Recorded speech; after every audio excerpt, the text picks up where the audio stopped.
Oh man, it is that time of the year. Before we begin to close the book on 2021, it's time we look back on all that this year's had to offer, the good, the bad, and everything in between, and today we're kicking it off with some of the good stuff. Today I am counting down my 21 favorite country songs from 2021. Quickly, before we begin, let me lay down some law and order here. The only real rule I have for myself is each artist can only have one song on this list. So even if there are multiple songs from a certain artist I adored this year, I had to choose the best one to represent. And as always with any of these list videos, it is just my opinion. However, if you feel inclined, I'd highly encourage you to drop some of your favorites in the comments below, get some conversation brewing down there.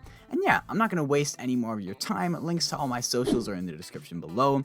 Be sure to like the video if you enjoy and subscribe if you're new. And let's jump right in at number 21. And to kick us off, I've got good old Sturgill Simpson and his track Juanita.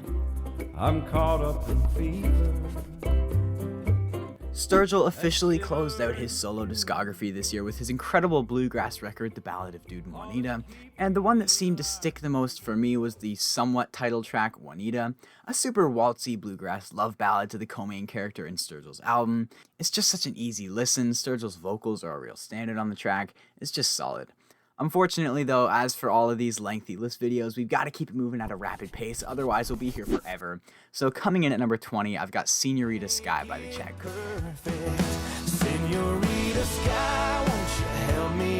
This one is another very waltzy, groovy love song, but a lot warmer, more southern Texas instrumentation that comes off very smooth. They mastered this audible haze that just makes you feel like you're lying beneath this Senorita Sky. I think the melody is incredibly catchy and fun to sing along to, and yeah, they really just knocked this one out of the park. Next up at number 19, I've got one from the new Kanan Smith record, It's Colder Than You. I might have finally found something colder than. Man, this song just makes me feel good. It puts me in a great mood, and the lyrics really make me giggle. I love the subtle, ignorant comedic lines Kanan throws in all over this thing, with the first verse being my favorite part. I found a note on the fridge, said I'm sorry, this just ain't working. And since you ain't here, and there's frost on the beer, I guess you weren't talking about the fridge air, girl. Swiftly transitioning into number 18, I've got another feel-good track. It's Corn by Blake Shelton. While Blake Shelton's new record, Body Language, may not have been a showstopper from the get-go, a lot of this album has aged on me like fine wine, but the one track that I've just been spinning like crazy since its release is the 6th track, Corn. It's got an addictively driving tempo, the lyrics are simple but funny and great to sing along to. It's just one of those songs that I can't help but bob my head and sing along to. Some juvenile electric guitar licks, tambourines, and fiddles everywhere. It just radiates the youthful energy the track is written about, and I love it. Snatching up the 17th place on this list is Where the Neon Lies by Tristan Merez and Ronnie Dunn.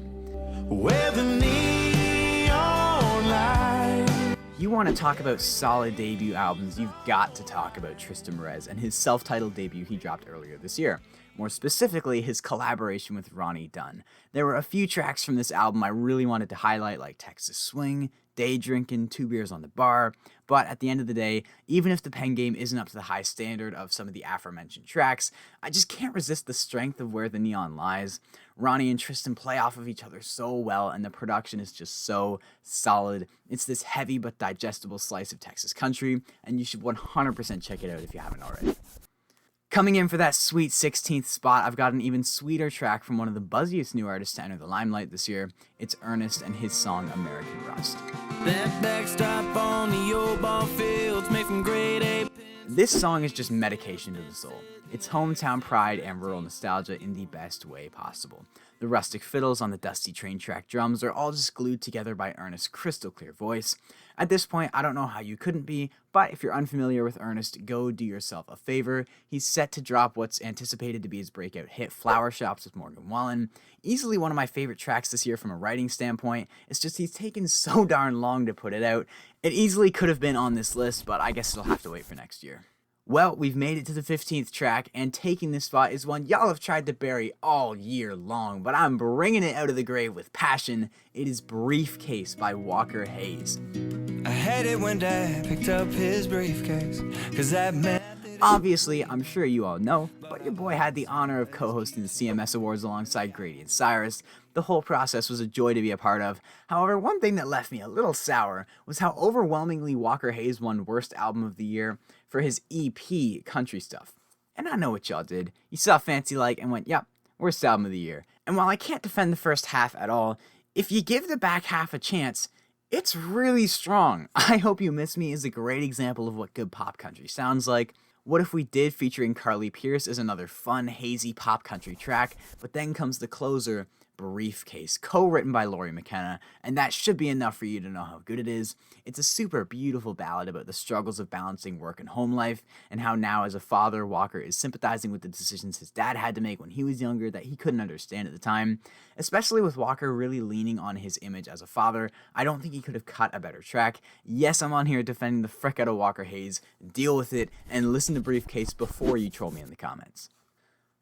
And now that blurb is over, we shall progress to the 14th spot on this list, which has been well earned by Jaden Hamilton and his track Heaven's Jukebox. Jaden is someone I've had my eye on for about a year and a half now. His music has always been a little hit or miss for me, often one-dimensional, but man did he find a sweet spot on this track, Heaven's Jukebox. When I use the term heater, this is what I'm referring to. It's got the energy to make you feel like you're dancing to a jukebox in a bar. The subtle implications of pop elements go down super smoothly and really just add to the whole cosmic celestial vibe the track has going for it. It's easily Jaden's best vocal to date, and it has me super excited for what's to come from Mr. Hamilton. Check it out. And next up at the number 13 spot on my list, I've got a gorgeous one from Miranda Lambert, John Randall, and Jack Ingram, The Wind's Just Gonna Blow. It's hard to see the writing on the wall that I keep. The Marfa tapes had so many fantastic songs I could choose from, but when it was all said and done, the one that stuck with me the most is the third track, The Wind's Just Gonna Blow. It's a song that was written following Miranda's divorce from Blake Shelton, and it's just as honest, heartfelt, and simple as it gets. The song is about not knowing what's next. It's Miranda just being angry with nowhere to direct that anger, so in turn she feels abandoned. She can try and do all these things to let the dust settle, but as soon as it does, the wind's just gonna blow and mess it up again. I think the harmonies are absolutely stunning. It's got one of the most addictive hooks on the whole record, with the several dynamic builds in the chorus that all amount to the same simple guitar lick. It's just awesome. Coming in at the 12th spot, I've got one of the more recent entries on this list. It's Needle Fall Down by Charles Wesley Godwin. Needle fall down, sing me. Similar to the Marfa tapes, there's a good handful of tracks from this Charles Wesley Godwin record I could have chosen. You got songs like Jessie, Cranes of Potter, Temporary Town, but I'm sticking with the one that stuck out to me from the beginning, and that is Needle Fall Down. The whining steel guitars pair so well with the crooning vocals that Charles just knocks out of the park. It features arguably his best vocal performance to date, going for some pretty ambitious notes and melodies in the chorus, but it's the way he's able to capture this feeling of longing and lost hope lyrically that keeps me coming back. Needle Fall Down is all about an older man who is somewhat nearing the end of his life, but dissatisfied with the life he'll be leaving behind. It's been a long life and it all went wrong, so he's just asking the needle to fall down and play him a song to try and distract him from his surroundings. Flying in at the number 11 spot on my list, we're going to turn up the heat a little. It's Why Indiana by Parker McCollum. Why Indiana? Why not San Antonio? Why Indiana is just such a banger. It's got some awesome energy to it, reinforced by some driving acoustic drums that just sound great, but it's also scattered with a lot of fun wordplay. How he rhymes off different places he could have been when this girl dumped him. He could have been in Vegas having a blast, or in San Antone where he wouldn't be drinking alone. He's saying of all the places he could have been, why Indiana? On a clear sky day where there's nothing to do but think about this girl, there's no escape for him. It's a pretty sad song, but honestly the upbeat tempo of this track fits it just as well. And just like that, we've arrived at number 10, and kicking off the top 10 of the list, it's a fan favorite, it's Russian Roulette by Eric Church. Ain't nothing gonna kill these horses tonight. Russian Roulette was written by Eric Church, Casey Beathard, and Monty Criswell, and it is just brilliant. Eric has a way of expressing emotions in the most understandable but brilliant way. I'm assuming we all know what Russian Roulette is, where people take turns shooting a gun, not knowing which shot has the bullet, and Eric's playing Russian Roulette with his radio. He's changing the station, not knowing what song's about to come on, fearing it'll be a song that reminds him of this girl he's lost. I just can't get enough of the way he simultaneously describes the game, the gun, and the car all at once. Getting shot through the speakers, lead foot in the steel toe, taking his chances spinning the dial just like how you'd have to spin the barrel of a gun, but he's referring to the radio. It's one of those songs that you just have to tip your hat to and accept that you're witnessing greatness. Next up at the number 9 spot, I've got Take Her Off Your Hands by my boys, Midland. 2021 was a solid year for Midland.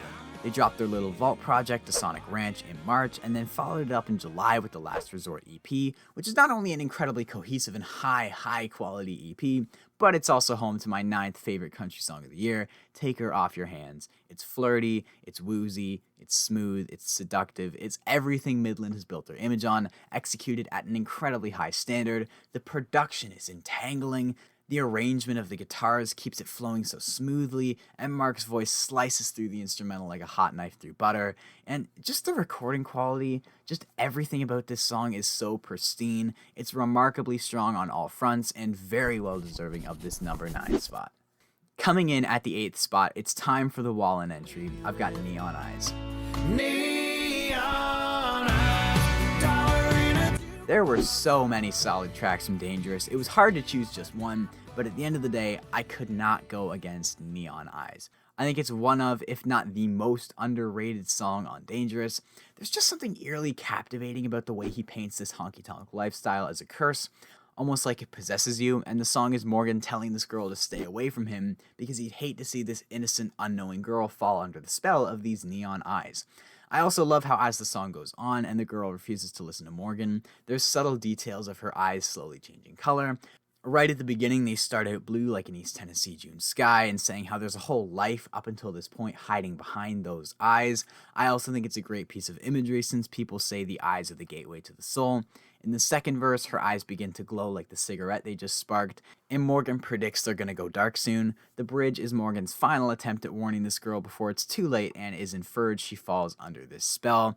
I just love the undertones of fantasy and suspension of disbelief this song takes advantage of, and it just had to take the number 8 spot on my list. Next up is the lucky number 7 spot, and in its place I've got Hour on the Hour by Mike and the Moon Pies. Now lives forever in song. Remember like 3 minutes ago when I was praising Russian Roulette? Hour on the Hour is kind of like Russian Roulette, just on a lot of steroids.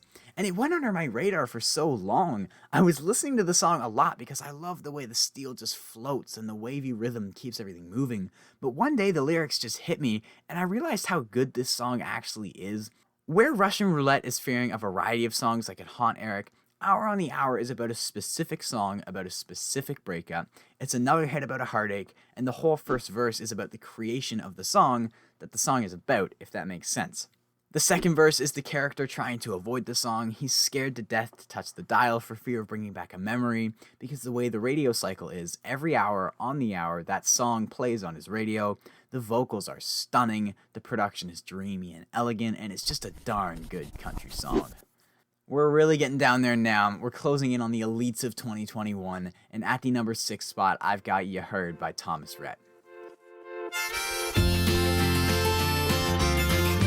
Thomas really impressed me this year with his Country Again Side A, which found its strength in simplicity and wholesomeness, and there is no better embodiment of those sentiments than the closer You Heard.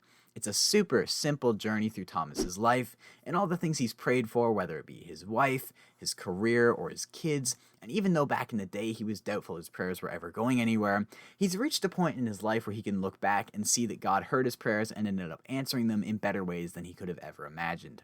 Wholesome is the word that keeps coming to mind. It's just super pretty. The harmonica and brushed drums just give it such a homemade, down-to-earth feel, and it's just a showstopper. We've officially made it to the top 5, and coming in at the 5th spot, I've got Flatland Cavalry and their gorgeous tune, Tilt Your Chair Back. Tilt your chair back.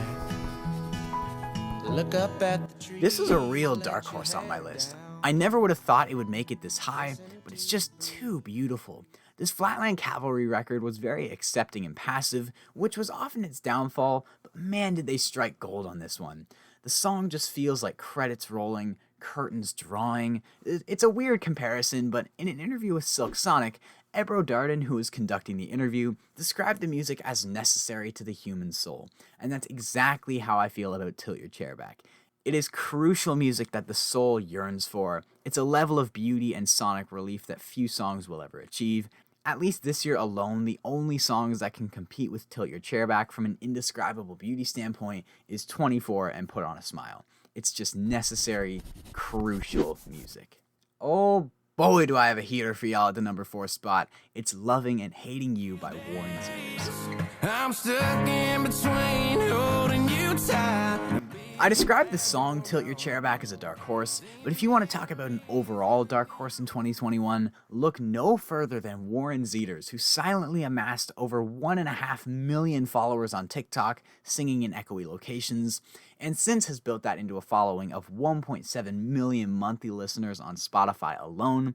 Throughout 2021, Warren dropped a cover album and an EP, and it's buried within that 717 Tapes EP that we find my 4th favorite song of 2021, Loving and Hating You.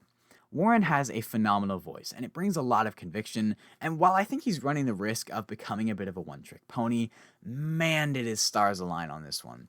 The emptiness of the instrumental is chilling, and the inner conflict and frustration expressed in the lyrics is truly brought to life by Warren's main attraction, his voice. It's as emotional as it gets. It's got no fat because the song itself is moving enough that it doesn't need any additional features to help carry it along. The hook is catchy and jarring. It's just all around sublime. And with that, we have arrived at the podium, my top 3 favorite songs of 2021. But before we hop onto the first step of the podium, I wanted to highlight some honorable mentions, songs that were in consideration for this list and still deserve a shout out despite not making the final cut. Carolina to Me by Scotty McCreery is one of the most touching and sincere dedications to one's hometown I've heard in a while. 23 by Sam Hunt was a favorite of mine this year lyrically, that got dressed up in some glamorous pop production that bothered others more than it seemed to bother me. Despite Brett Young's record being painfully mediocre and middle of the road, the closer You Didn't provides a nice send-off with some beautiful smooth R&B influence and a lyrical concept that trumps anything Brett has put out in a while. Old Gods by Emily Scott Robinson was a haunting shanty-style track that really resonated with me closer to the end of the year. Songs for You by Brian Kelly was an incredibly simple yet effective love ballad that I found quite refreshing.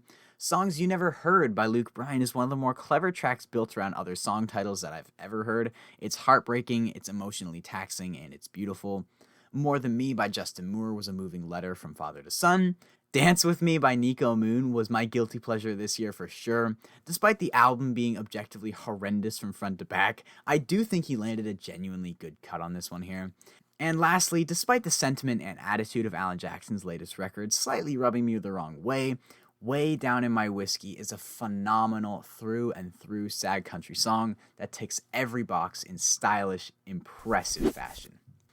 And now with all that out of the way, it's time to hop onto the podium and reveal my top 3 country songs of 2021. Taking the bronze medal this year, it's from a fan favorite. It's Carly Pearce and her absolute boot-stomping slapper, Diamondback. Never been all that wrapped up. 2021 has been the year of 29. Carly Pearce truly evolved into a whole new artist and established herself as a force to be reckoned with in the mainstream. And granted, while many songs from her Written in Stone record are more than deserving of a spot on any list, at the end of the day, Diamondback was always going to be the track I chose to represent. It's just got such a swagger to it, the energy is sassy, it's petty, it's backhanded in nature, and it slaps. The song is all about Carly wanting to make sure her ex-husband knows he can keep all the fancy material things from the relationship, but he won't be getting the diamond he bought her back. It's at a pawn shop next to a laundromat. No, he won't be getting this diamond back. There's so many specific details in the lyrics that add so much personality, but really the talking point in my opinion is the production. It's such a top-drawer interpretation of modern bluegrass. The icy strings in the beginning with the hoedown claps create such an atmosphere. It feels like a dramatic piece of medieval foreshadowing. The term banger is thrown around a lot, but from start to finish, Diamondback is as banger gets. I love it! Moving on to the silver medal, my runner-up for Song of the Year is God Bless the Boy by Cody Johnson. God bless the boy. There's something I find uniquely compelling about tracks from parent to child, especially when they're well done, and they don't come together any better than God Bless the Boy. The simple pieces of imagery like tying shoelaces and princess dresses just reflect the simple, innocent child the song is about. It's just Cody saying, God bless the boy that one day loves his daughter as much as he does. Nobody's ever going to be good enough or deserving of marrying his daughter, so God bless the boy she decides to love. She's so perfect that she gets to call the shots, so whatever guy she chooses better be ready to put her first at all times.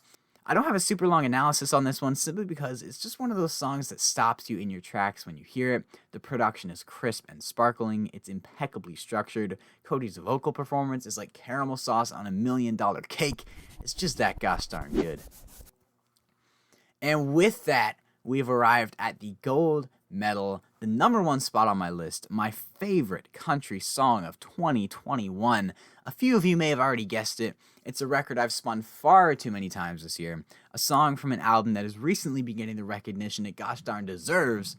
It's Morgan Wade and her hit Wilder Days. You tell me every single secret in your mind. The first time I heard this Morgan Wade album, it sent me for a whirl. But by far my favorite track is the opener, Wilder Days. The whole song is just pure satisfaction. The fusions of alt-rock, Americana, and country are absolutely seamless, and the mix is second to none. It's slightly rough around the edges and heavy, but it lines up perfectly with not only the lyrical content of the song, but Morgan as a person.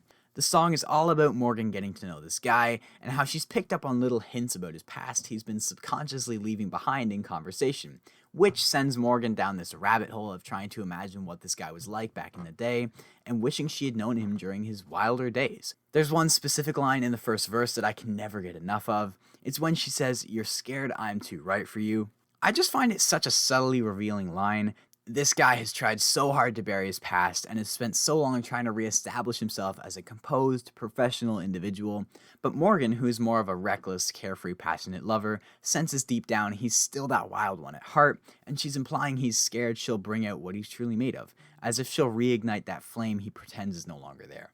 The whole song is just so addictive. It's one of those tracks that I never listen to once. I always rewind it 2, 3, sometimes even 4 times because I just can't get enough of it. The chorus is hands down one of my favorite musical passages I've heard in a while. Everything about this song is just a 10 out of 10, and I'm so happy this song and album is finally getting the respect and recognition it deserves.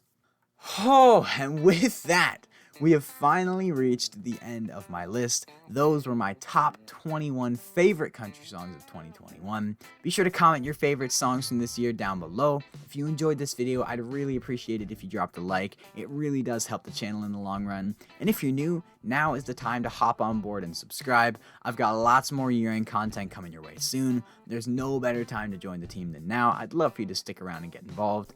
Links to my Instagram, Discord, and podcast are all down below in the description. And until next time, I hope all of you have a fantastic day.